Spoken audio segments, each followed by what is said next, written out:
Marco Moraes, autor do livro Planeta Hostil, como as ações humanas estão mudando a Terra e fazendo dela um lugar imprevisível e perigoso. Presta atenção no tema, presta atenção nessa entrevista, porque tem muito a ver com você, com o seu modo de vida e com o que vai acontecer com o nosso planeta. Você faz parte disso, você também é responsável. Muito obrigado, Marco, pela presença. Prazer é meu. Obrigado pelo convite. Ótimo. Marco, prazer falar com você. Eu ainda não tive a oportunidade de ler inteiro o seu livro. Eu estava lendo aqui alguns trechos antes da entrevista começar.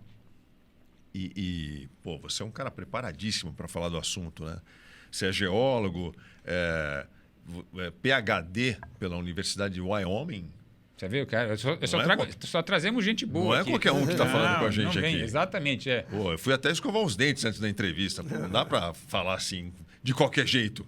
O cara é PhD pela Universidade de Wyoming, nos Estados Unidos, tem 37 anos de profissão no Centro de Pesquisas da Petrobras. E aí você largou a iniciativa privada para virar um ativista? Um ambientalista? Como é que você se define hoje? Petrobras é uma empresa mista alemã, né? Eu larguei, então, a vida corporativa, mas eu saí no tempo da aposentadoria já, né? Peguei aqueles incentivos à aposentadoria e deixei a companhia por isso. E aí, esse é um assunto que me incomodava. Já havia discussões internas, a gente ficava se perguntando o que, afinal de contas, está acontecendo com o planeta, né? Eu me fazia essa pergunta. Esse livro é a resposta a essa pergunta que eu fazia para mim mesmo. Então, quando eu tive essa oportunidade, eu comecei a fazer essa pesquisa, né? Ela foi interrompida por alguns outros projetos e tal, mas, né, eu tentei fazer uma abordagem ampla do que está acontecendo, ou seja, todos os aspectos de degradação do planeta, né? O livro se propõe a fazer essa apresentação. Você ali no livro consegue ter essa visão abrangente do que está acontecendo. Não é um ponto só mudanças climáticas, né? E só aquecimento, enfim. Essa é a proposta. E eu tentei ser realista, como cientista, juntar fatos, juntar dados, evidências, e o que está colocado aí no livro, apesar de ser assustador, é real, e os dados estão colocados ali para as pessoas verem que são coisas reais, não são coisas, não são possibilidades. Claro que hipóteses, né? Cenários distantes ou coisas assim. Okay, né? Claro que o futuro, né? Você não pode pensar que vai fazer previsões exatas sobre o futuro. A ciência não faz isso. A gente traça cenários, probabilidades. E isso está bem colocado ali. Exatamente. Agora, os cenários que estão se descortinando frente aos dados, frente à situação atual, são muito graves. Como o Paulo falou, para todo mundo.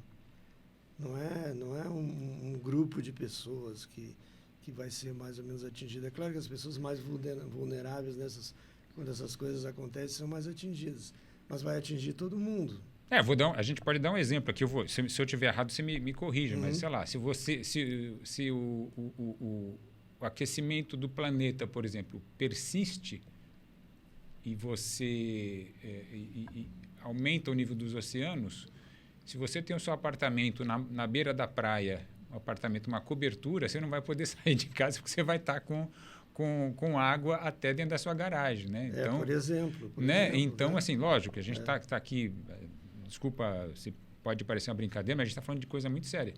E você está falando de um aspecto interessante, que a gente não está falando de aquecimento global apenas. Porque o aquecimento global, tem muita gente que fala assim, não, mas não tem aquecimento global, sei lá, 6 anos atrás, 7 anos atrás, também tinha temperatura quente nesse dia, né, nessa época, e ninguém falava nada, não é? A realidade não é essa, né, Marco? Esses dias um amigo meu perguntou, mas vem cá, em 1932, porque um amigo lá da Bahia, né? Lá em 1932 teve uma tremenda seca aqui no Nordeste. Né? Eu falei para ele, não, É óbvio que houve secas, houve chuvas catastróficas, inundações no passado, todo mundo sabe disso. O que nós estamos dizendo é que os eventos extremos estão ficando mais frequentes e mais extremos. E isso tem sido documentado. Tem um estudo que eu cito no livro, da Carbon Brief, né, um site britânico que trata dessas questões aí, e eles analisaram 200 estudos específicos sobre eventos extremos e chegaram à conclusão de que 68%, ou seja, quase 70%, ou ocorreram ou se tornaram mais graves por causa do aquecimento causado pelas ações humanas, né? Então, não é que não aconteceu, é óbvio que aconteceu no passado, mas está ficando tudo muito mais grave e vai ficar pior. Exatamente. Né? As chuvas, as inundações e o calor, as ondas de calor, né? Desses eventos que eles estudaram, quase 50% foram ondas de calor, mais do que chuvas catastróficas. E aí, como a gente está num planeta, uma ação, uma coisa afeta a outra, né? Isso começa a desencadear uma série de desequilíbrios, eu imagino, para o planeta, né? O chamado processo de retroalimentação, né? Que, por exemplo, o efeito... Tem vários processos desses, né? Vão nos ocorrer outros aqui, provavelmente, durante a conversa. Mas um exemplo, o chamado efeito albedo, que é a refletividade das superfícies com relação à radiação solar. Você derrete o gelo tem um albedo alto, ou seja, reflete muito a radiação solar. Portanto, não absorve e não esquenta. Você derrete ali a neve, né? o gelo, expõe rocha e expõe água, que tem um albedo bem mais baixo, ou seja, absorvem calor. Então, você derrete o gelo por causa do aquecimento, expõe superfícies que absorvem mais calor, causam mais aquecimento, que causa derretimento do gelo. Assim, tem uma série de outros mecanismos de retroalimentação que vão acelerando as coisas. E por esse tipo de coisa que, por exemplo, as previsões do IPCC, né, o código, o painel intergovernamental da ONU sobre mudanças climáticas, as previsões que eles fizeram, elas se mostraram erradas para menos. Opa! Entendeu? Para menos. O degelo está sendo mais rápido, o aquecimento está sendo mais rápido, porque esses mecanismos não são bem conhecidos. Porque as pessoas não estão levando a sério esse assunto, não é? Bom, você não sente, desculpa te cortar, mas você não sente que esse tema, o aquecimento global, o meio ambiente, as mudanças climáticas, eles são um tema facilmente avacalhável por grande parte dos formadores de opinião, pela mídia. Eu conheço pessoas, já trabalhei com pessoas, inclusive jornalistas, que não levavam a sério. Não, aquecimento global, isso aí é passageiro, isso é uma coisa que já aconteceu, é cíclico. E aí você está dizendo aí que você traz um livro que é um documento cheio de dados e comprovações, e mesmo que você não tivesse coletado esses dados, a gente sente na pele. Você acabou de citar aqui ondas de calor. Semana passada aqui em São Paulo, a gente estava fritando aqui. Uma semana atrás, na quinta-feira, a gente estava pingando de suor aqui, num momento que o verão já acabou. Enfim, está aí. A realidade está se mostrando para todos que há algo de estranho, há algo de diferente. A Amazônia, por exemplo, né? Seca na Amazônia. Uma seca... né? Secas absurdas.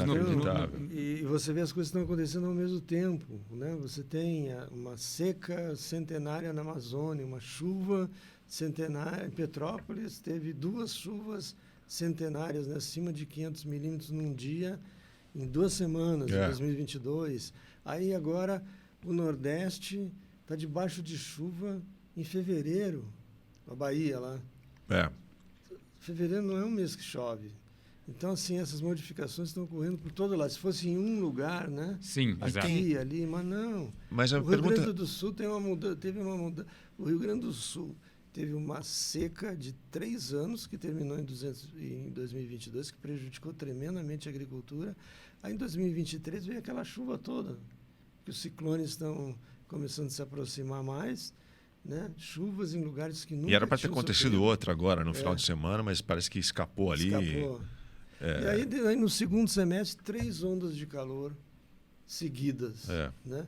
Então, por exemplo, um agricultor não é só desconfortável para as pessoas, né? E, claro, pessoas que perdem em casa e tal, mas um agricultor fica completamente perdido num estado em que as chuvas eram regulares, em que você planejava todo o processo de plantio e colheita. Está virando um caos agora. Ô Marco, eu vou pedir para você encostar mais na mesa. Okay. Pode puxar sua cadeira. Isso. Mas o meu ponto é o seguinte, você não acha que esse assunto ele não é tratado com a seriedade que ele deveria? Né? Foi a sua pergunta original. Eu acho. Por que você acha que isso acontece? Eu não sei exatamente. Não sei.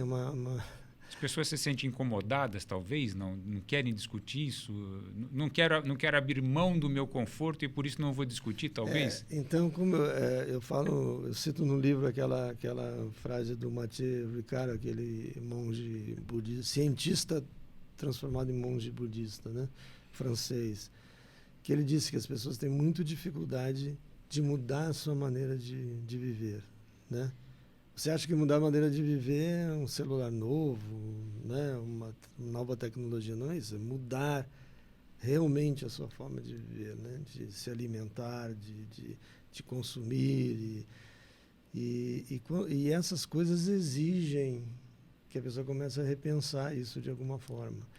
E o outro problema, a outra questão, é que não é uma coisa imediata, não é algo que vai acontecer amanhã.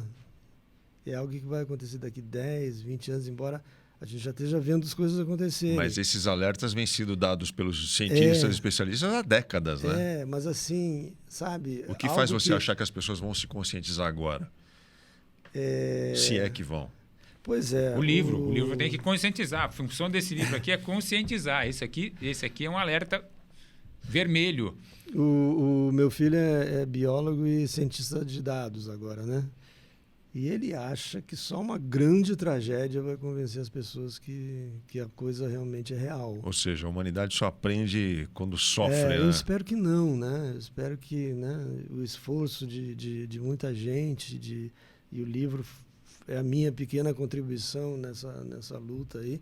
Eu espero que isso não seja necessário. Mas o que está acontecendo no momento é realmente, assim, não dá para ser muito otimista, né? Você vê os países assinam acordos, como assinaram o Acordo de Paris, e não cumprem.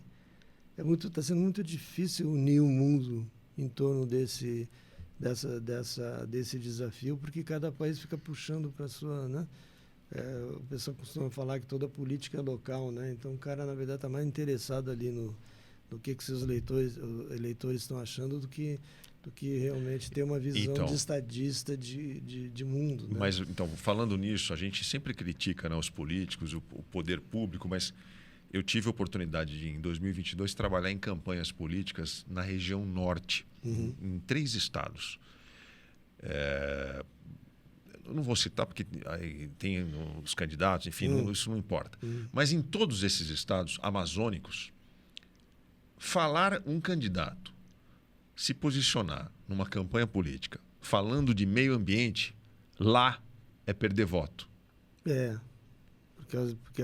Porque a população não quer nem saber desse assunto lá. Eles abominam que alguém vem de não, mas precisa parar de derrubar a árvore. O cara que é de lá, o nativo, ele não aceita essa imposição e ele ainda refuta dizendo, não, mas tem muita árvore aqui, você não sabe o que você está falando. Então, cobrar do poder público uma atitude mais dura, incisiva nesse sentido, passa antes pela qualidade do eleitor que está pondo esses políticos lá nos cargos, né, de comando. Porque o eleitor, de fato, o eleitor que está lá, ele não está preocupado com o Rio Amazonas, com derrubada da floresta, com queimada. Ele quer aquela história, ele quer emprego, ele quer dinheiro, ele quer explorar ouro, ele quer ficar rico do dia para a noite, achando uma pepita. É isso. Agora, vamos dar exemplos práticos, porque a gente está falando de uma coisa sistêmica e a gente está o teu livro, inclusive, ele não está parado, ele não foca nessa questão exclusiva de aquecimento global. Isso é um dos dados que você traz, né? Uhum. Eu vi dois outros assuntos que são muito interessantes, por exemplo, que eu queria que você falasse sobre pesca predatória e plástico. São para as pessoas também terem uma ideia de como isso prejudica e desequilibra o planeta. Vamos começar, então, por exemplo, com pesca predatória. As pessoas não têm ideia do que é você, por exemplo, estar com seu peixinho lá no dia a dia e não sabe o que acontece no mundo de gravíssimo para que aquilo chegue lá na mesa dela. Pois é, o que acontece é o seguinte, existe toda uma indústria pesqueira que, quando a gente fala em pesca predatória, a gente não está falando no pescador que está ali com o anzol, né? O pescador artesanal, né? Embora alguns não respeitem os períodos de defesa e também prejudiquem o ecossistema local. Agora, lá em alto mar, existem navios imensos, máquinas de matar, que como eu disse, né, que usam essas redes de arrasto com quilômetros de extensão e que destroem uma quantidade absurda, são bilhões de acres do fundo marinho, né? Um acre é 4.000 metros quadrados, né? Bilhões de acres do fundo marinho são arrasados todos os anos por esses navios. E eles pegam tudo que tem lá. E a grande maioria das coisas que eles pegam, dos animais, dos peixes que eles pegam, que não servem, são devolvidos mortos para o mar, né? Então, golfinho, tartaruga, outros tipos de espécies que são fundamentais para o ecossistema marinho, são, a maioria... Devastados, né? Eles levam aquele negócio e jogam mortos no mar. E isso está destruindo os ecossistemas marinhos. Ou seja, a indústria da pesca, e eu gosto de comida japonesa, mas não parei de comer aqueles negócios de sashimi, essas coisas, porque está dentro desse... É uma das causas dessa né, Só que a gente não pode parar de comer, né? Não tem jeito, não, né? a gente... bom, aí depois a gente pode falar sobre o sistema alimentar. Perfeito. Né? Mas, então, o que está acontecendo é isso. A indústria da pesca, que recebe muitos subsídios, ela está devastando os mares. A previsão é de que em 2050, se continuar do jeito que está, não vai ter peixe para pescar. E o oceano pode alimentar o mundo inteiro, se as coisas forem feitas de maneira correta, se os ecossistemas forem respeitados, se for dado tempo, se os berçários... Os manguezais e os recifes de corais são berçários de uma grande parte da fauna marinha, forem respeitados. E aí, por exemplo, manguezais, as fazendas de camarão, o pessoal fala às vezes que fazenda seria, né, fazenda de camarão, de peixe, seria uma solução, mas elas são extremamente destrutivas. 40% dos manguezais do mundo já foram destruídos por fazendas de camarão. E outra coisa que está destruindo, que aí volta aquilo que eu ia... dos dois temas que eu lancei, acho que tem a ver muito com isso, né? A questão da indústria do plástico, né? Se eu for agora se eu fizer pegar um navio, um barco e andar 5 quilômetros lá para o meio do mar e descer, o que eu vou encontrar? O pessoal encontrou plástico no fundo, né? Em profundezas. Os caras já encontraram plástico nas fossas oceânicas. E esse é o plástico visível, porque o plástico vai se degradando, seja por causa do raio ultravioleta, seja por simplesmente atrito, e vai virando microplástico, que você não enxerga. Então, os oceanos, o ar, nós estamos cheios de microplástico. Nós aqui, se eu fizer um exame em você aqui... Você acha microplástico. É a música do Fantástico, né? Que, para quem não conhece, tinha aquela música do Fantástico. Você lembra, né, Aldrin?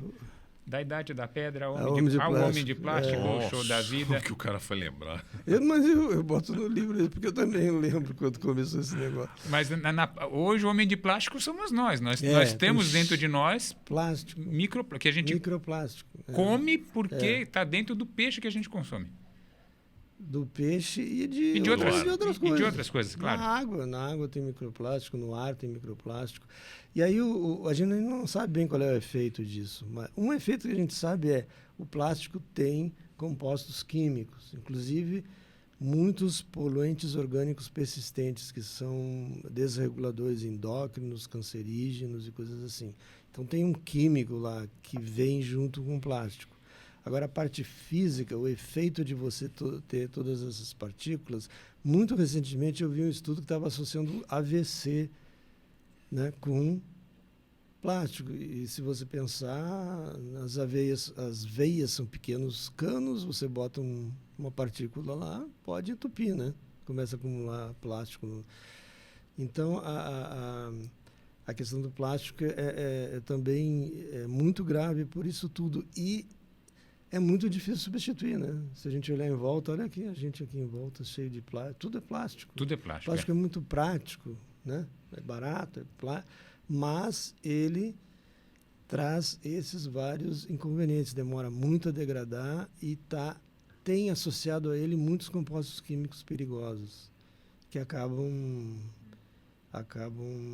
por exemplo, tem composto perigosos nas panelas antiaderentes que a gente já gosta de cozinhar, né? Que não tinha PFAs, que é outro, exatamente.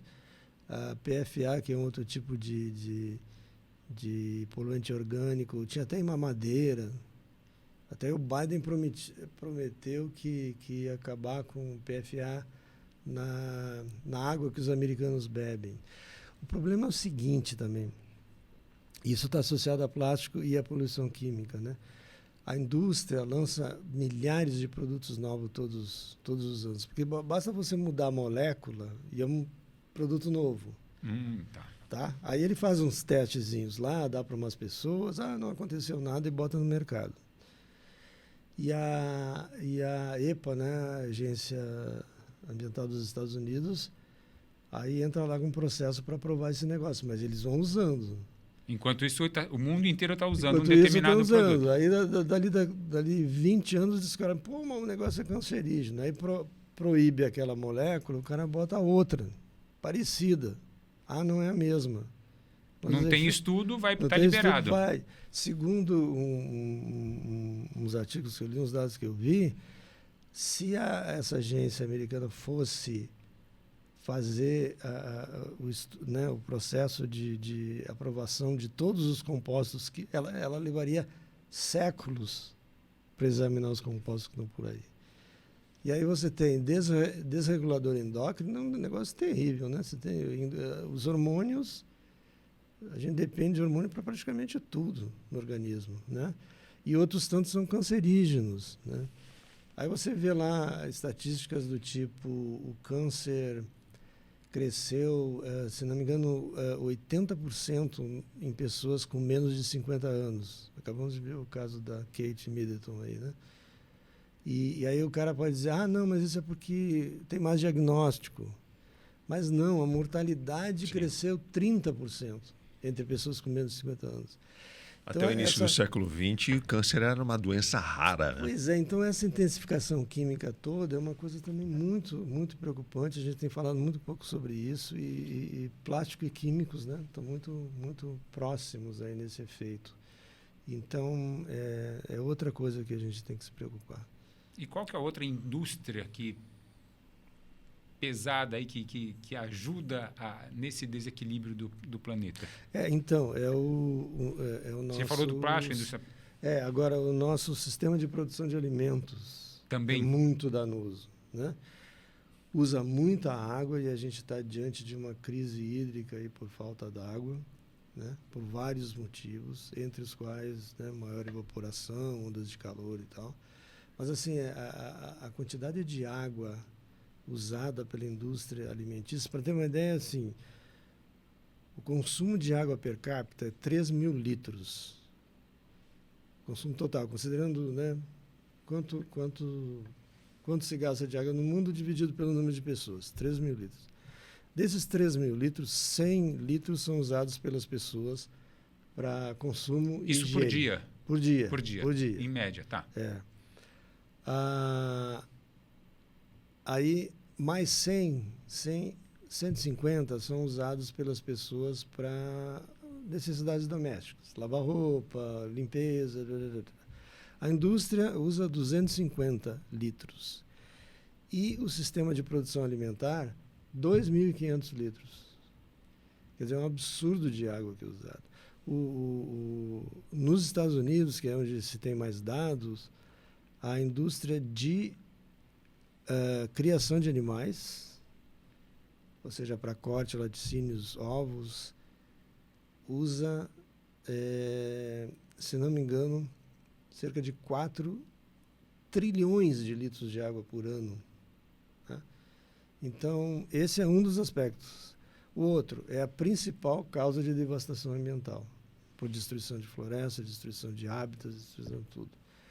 O gado emite uma enorme quantidade de metano, né? Que é É o pum, famoso pum da vaca. É mais arroto do que pum. Ah, perdão. O famoso... Tá, okay. O pum também sai metano, mas é muito mais por causa do processo dos estômagos, né? Eles têm vários estômagos, aí eles arrotam o excesso de... Perfeito. E aí é 2 bilhões de toneladas de carbono equivalente, né? Porque a gente converte o metano em CO2 equivalente, né? Para fazer o metano é 80 vezes mais, gera 80 vezes mais aquecimento do que o CO2, né? Então faz a conversão. 2 bilhões de toneladas.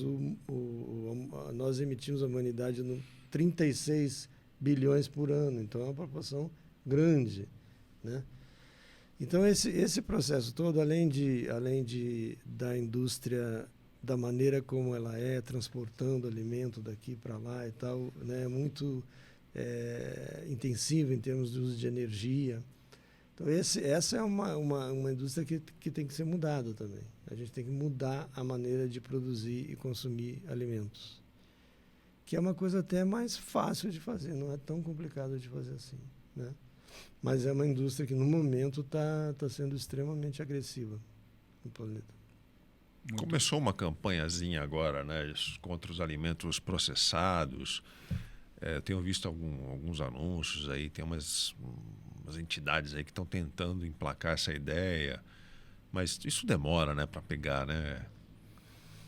O que a gente precisava é o seguinte, infelizmente, reduzir muito o consumo de carne vermelha. Estou falando, né, infelizmente, por causa da gauchada lá que não gosta dessa. Os teus conterrâneos vão Mas temos vão que mandar reduzir. Carne vermelha é muito intensiva em todos os aspectos, né? Mas a ideia é reduzir o consumo para que se criem menos bois, é isso? Para que se criem menos bois, para que se destruam menos florestas para pasto. Menos pasto. Né? Menos emissão. Menos arroto de boi. Menos arroto, etc. Então, uma coisa que todos nós podemos fazer para ajudar o planeta já é reduzir carne vermelha. É uma coisa imediata que dá para fazer. Você, como gaúcho, você fez isso? Fiz. Você come carne quantas vezes por mês, por semana, não sei? Eu tento comer no máximo uma vez por semana. O pessoal até fala dessa história do fim de... Tem gente que propõe, seja vegetariano durante a semana e consuma carne carnívoro só no final de semana. Só no fim de semana, que seria uma solução. A gente não acha que todo mundo vai virar vegetariano, né? A parte de laticínios, queijos, essas coisas estão muito arraigados na cultura, inclusive, né? Mas dá para reduzir. Não, a proposta é boa, dá pra reduzir, é razoável. É uma proposta razoável. Outra coisa, mais alimentos locais, que não exigem transporte, que não exigem... Também é algo que dá para fazer. Orgânico seria bom, né? Aumentar orgânicos, porque os alimentos... geralmente você come defensivo né? Agrotóxico, seja lá quando você tem uma coisa que não é orgânica, sempre vem um agrotóxico junto e agrotóxico tem essa tendência, os polidores orgânicos persistentes que eu falei tem esse nome, porque eles vão se acumulando no organismo e o organismo tem dificuldade de liberar, né? Então é progressivo, é tipo mercúrio. Aliás, esse mercúrio que está lá na Amazônia agora vai atingir o ponto crítico daqui a 10, 20 anos. Aí as pessoas vão ficar realmente doentes. O que é o ponto crítico do mercúrio? Quando ele se acumula a ponto de afetar o sistema nervoso, né? Tem uma história... A quantidade de mercúrio presente nos rios da Amazônia vai se na espalhando. vida, nos peixes. Estão contaminando os peixes que estão sendo consumidos pelas pessoas. E vão se acumulando nas pessoas, e esse processo é lento. Vai explodir em Você 10, não 20 tá vendo anos. agora. Você está vendo agora algumas coisas, tal, quando a pessoa tem demais. Mas o acúmulo...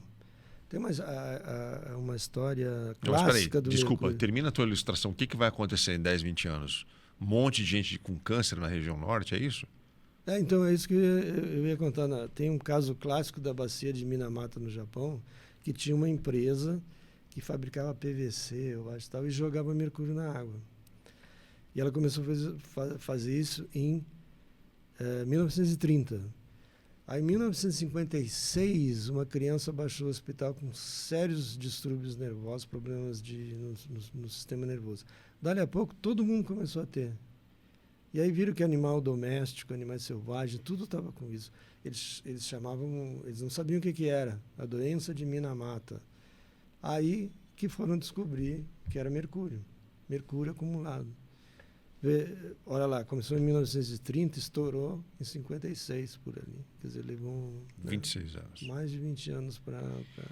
Então a Amazônia tem uma tragédia anunciada. Esse negócio está lá se acumulando, se distribuindo e se acumulando nos peixes, nos animais, nas pessoas. Voltando a falar da Amazônia, que eu acho importante a gente bater mais nesse tema, que é um tema muito atual, presente nas redes, no YouTube. A gente já teve a oportunidade de entrevistar o Ricardo Galvão, que você deve conhecer, ex-diretor do INPE, e o Paulo Artacho, um ambientalista, cientista, especialista, uma das maiores autoridades em meio ambiente, né? Sim, sim. E eu perguntei para os dois sobre como é que eles estavam vendo a situação da Amazônia, do desmatamento, enfim. E aí, para o Ricardo Galvão, a gente já teria ultrapassado aquele ponto de não retorno. Então, o que é isso? Para quem não acompanha, é um ponto...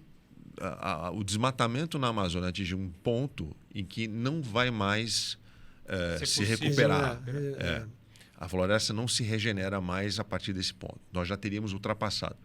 Para o Paulo Artacho, ainda não. Mas estamos a caminho se nada for feito. Qual que é a tua opinião? A gente já desmatou demais a Amazônia? Já passamos desse ponto de não retorno? Sim? Não? Como é que você vê isso?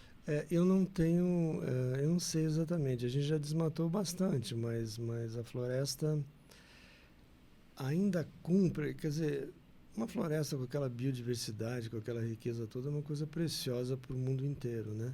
Mas, assim, o mais crítico para nós é a questão do regime de chuvas, né?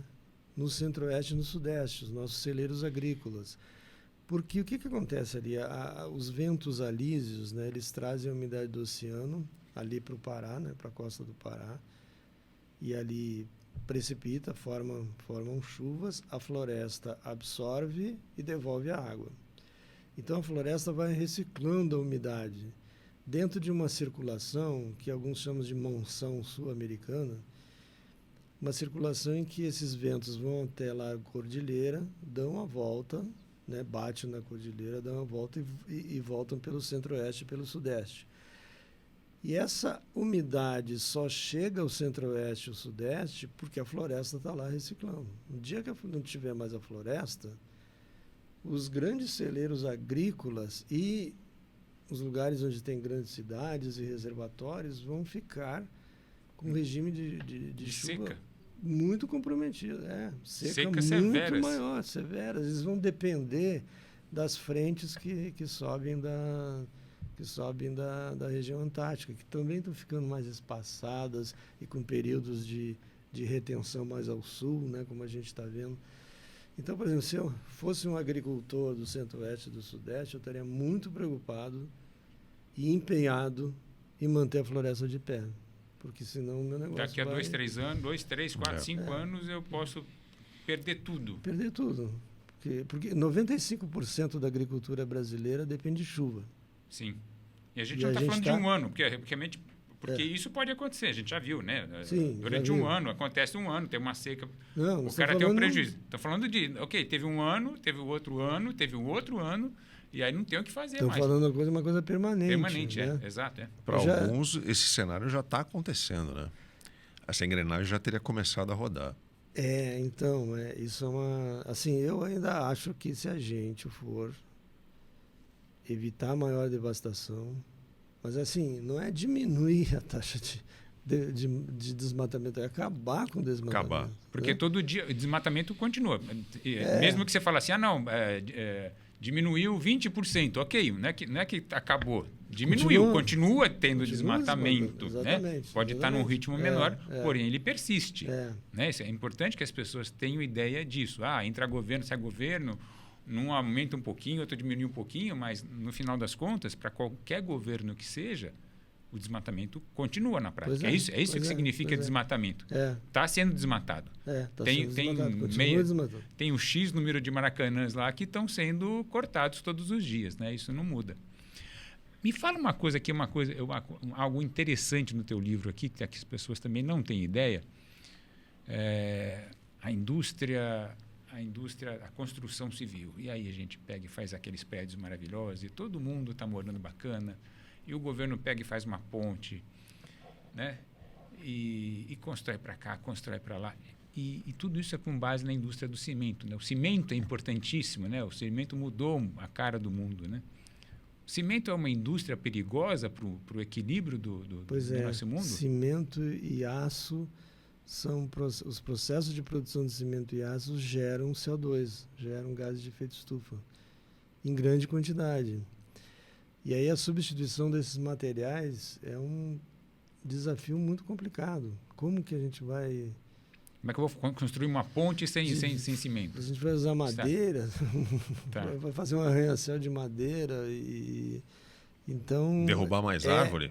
Pois é. Esse é algo que a gente não tem resposta ainda. É preciso fazer muita pesquisa, muito trabalho em cima para a gente substituir concreto e aço, porque tudo depende de concreto e aço, né? E é uma porcentagem grande. Deve dar uns 20% do total de gases de efeito estufa. 20%? Como é que faz cimento? Eu não sei. Você pega o calcário e você basicamente aquece o calcário para separar o cálcio, que interessa para o cimento. E aí calcário é CaCO3. Você pega o cálcio, sobra CO2. Entendeu? Então é natural do processo. Se você vai fazer cimento, você vai jogar CO2, não tem outra alternativa, né? E é assim, você chegar e pegar aquele CO2 e capturar de certa forma e tal, isso tudo é muito rudimentar, a gente não tem maneira eficiente de... Você acha possível, então, já que você está falando de capturar, esses fundos de investimento, de compensação de carbono, esse tipo de coisa, eu, por exemplo, aqui, dar dinheiro para o Brasil para preservar a Amazônia, esse tipo de coisa funciona? Enquanto eu estou lá fazendo a minha viagem de avião, eu estou pagando ali R$5 para... Eu não acho que funcione, não. Eu acho que isso aí é uma maneira do cara continuar, sabe? Viajando com a consciência mais tranquila. Exatamente. Eu acho que nem a captura de carbono que a indústria do petróleo tem falado em captura, né? Capturar do ar carbono e tal. Para você... E aí eu tenho alguns valores. Para você capturar 10 bilhões de toneladas de carbono, lembrando, a gente emite 36 bilhões por ano, né? Para capturar 10 bilhões, isso teria um custo de $1 trilhão. Nossa. Ou seja, não é viável. Muito, muito mais viável o caminho da gente substituir as emissões, né? Claro que em algum momento talvez a gente tenha que também fazer isso, né? Estudar formas de captura mais baratas. A maneira mais barata porque essa que eu mencionei é a captura do ar, né? A maneira mais barata de capturar é através de plantando florestas, né? A árvore, quando cresce, ela segura aquele carbono por pelo menos 50, 60 anos. Pelo menos a gente teria um século, né? Se a gente fizer e há planos, os Estados Unidos têm planos disso, plantar bilhões de árvores para aumentar a captura de carbono. Isso é barato, é viável e daria um tempo para a gente. Sim, um respiro aí. Enquanto a árvore estiver lá. Um respiro em todos os sentidos. É. E outra dúvida que eu tenho, que acho que também é uma questão de desequilíbrio, vamos ver se talvez você possa me explicar. Eu lembro que quando eu era pequeno, ia para a praia de carro e chegava, e no meio do caminho, no meio da serra, era uma chuva de insetos no para-brisa. Tinha muito inseto colidindo contra o para-brisa do carro. Era o tempo inteiro com o para-brisa acionando o limpador de para-brisa. Hoje você faz uma mesma viagem, aparecem 2 pontinhos no para-brisa. Esse equilíbrio está afetando também a vida dos insetos? Também é algo? Tá. Os insetos estão desaparecendo e a gente não sabe muito bem por quê. Isso né, para quem... Eu sou alérgico a picada de mosquito e tal, né? Então, algumas pessoas acham, é ótimo, o inseto a população vai diminuir. Não é, porque eles têm um papel absolutamente fundamental no mundo, né? Nos solos, são a base da cadeia alimentar de muitos animais e eles estão desaparecendo. Em parte a gente sabe que são os agrotóxicos. Sim. Né? Mas há outros tipos de desequilíbrio que ainda são desconhecidos, mas o fato é que a redução as populações de insetos estão diminuindo em todo mundo. E isso para os ecossistemas é muito ruim. Inclusive, os cientistas usam essa técnica do para-brisa aí, de contar quantos... Não é só uma lembrança minha? Não, eles usam essa estatística aí para medir as populações de insetos, né? A quantidade de insetos em certos lugares. E isso está acontecendo, é muito preocupante, não se sabe exatamente por que, fora o efeito dos agrotóxicos. E os insetos, eles cumprem um papel fundamental nos ecossistemas. Então, é outra coisa que a gente tem que estudar melhor. Tem muita coisa que a gente que está observando, mas ainda não sabe, precisa de estudos, né, para saber. Mas a gente sabe que tem um efeito ruim nos ecossistemas e, consequentemente, de alguma forma, isso vai nos atingir, né? Porque no final das contas é o que você falou, né? Se não tem abelha, não tem polinização. Exatamente, polinização. E não entre outras coisas, estou falando de uma coisa... Uma coisa pequena. Mas muitos polinizadores, não só as abelhas, né? Eu acho que cerca de 30% da nossa produção agrícola ainda depende de polinizadores, de insetos. Então, se eles desaparecerem, a gente... Também vai ter um outro efeito também... alimentar, né? O sistema alimentar. Né? O sistema alimentar está ameaçado porque a gente está destruindo solos. A gente vai ter que alimentar 10 bilhões de pessoas em 2050. E atualmente nós ainda temos, né, no mínimo, assim, para pegar um corte lá embaixo, 2 bilhões de pessoas vivendo com fome no mundo, né? Então a gente não consegue alimentar quem está aqui e vamos ter que alimentar muito mais. Estamos destruindo solos numa rapidez muito grande, além de, né, degradando, envenenando com agrotóxicos, erosão de solos e isso tudo. Então, veja o desafio que tem por aí. Vamos ter que alimentar muito mais gente e os solos estão reduzindo. Acho que a gente está perdendo 24 bilhões de toneladas de solos por ano. E perde-se como? Erosão. Uhum. Né? Exposição dos solos, aumento da intensidade de chuvas e contaminação por agrotóxicos e também excesso de nitrogênio, né? Nitrogênios, fertilizantes químicos, eles fizeram a revolução agrícola do século XX, eles são importantes. Mas se você bota demais, você começa a matar não só mata os organismos, parte dos organismos do solo, mas você contamina águas. E aí é um processo chamado eutrofização, né? As algas começam a comer aquele nitrogênio e proliferar doidamente, consomem oxigênio e o corpo d'água morre. Isso acontece em lagos, em rios, e está acontecendo no mar. Já existem várias zonas mortas nos oceanos por causa do excesso de nitrogênio. Olha que louco. Então não é uma coisa que foi boa, ainda é boa, usada em excesso está gerando uma série de problemas aí.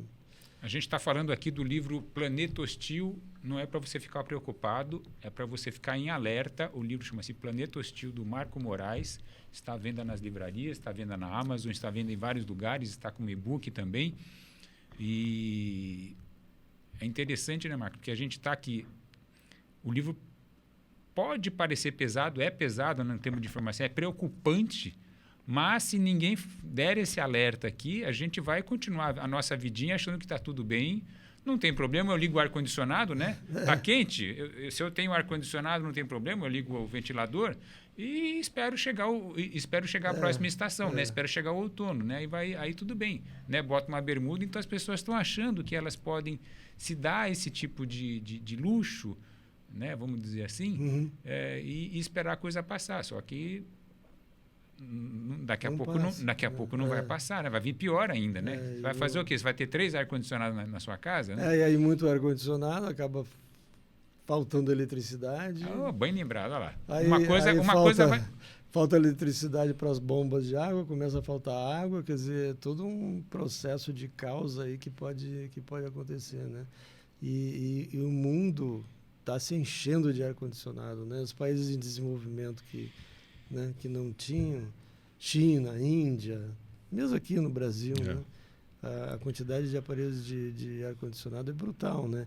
E aí lembremos, a maior parte da eletricidade do mundo ainda é gerada com carvão e gás natural.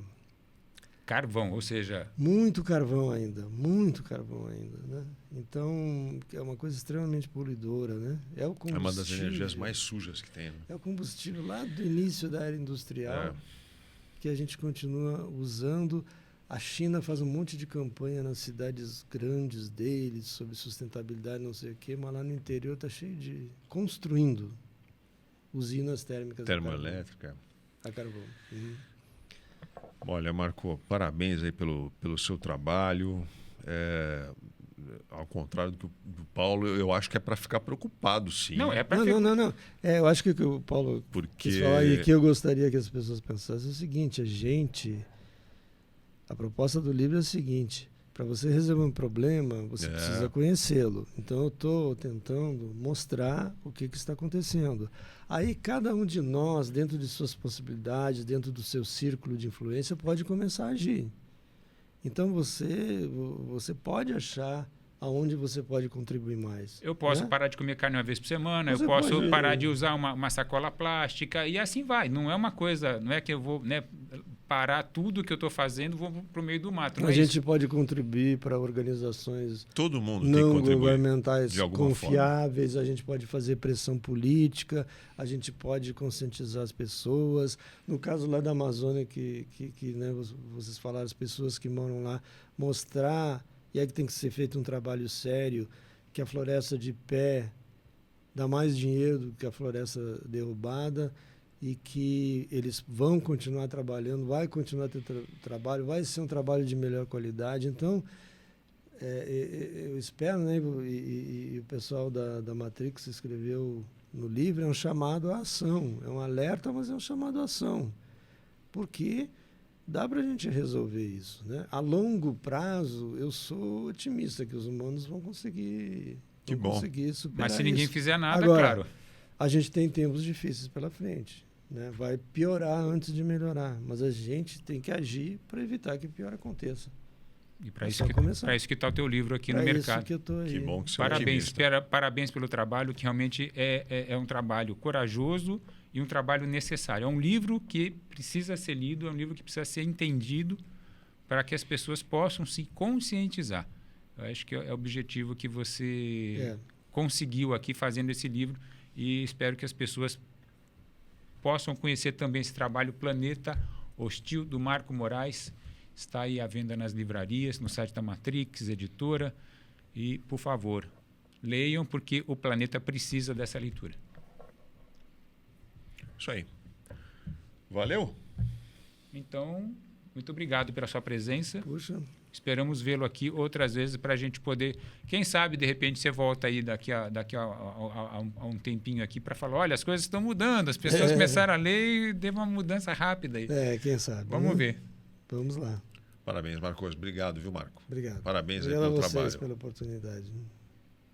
Posso encerrar? Quer falar Sim, mais alguma então coisa? terminamos aqui mais um capítulo do nosso Pode Ler. Obrigado, gente.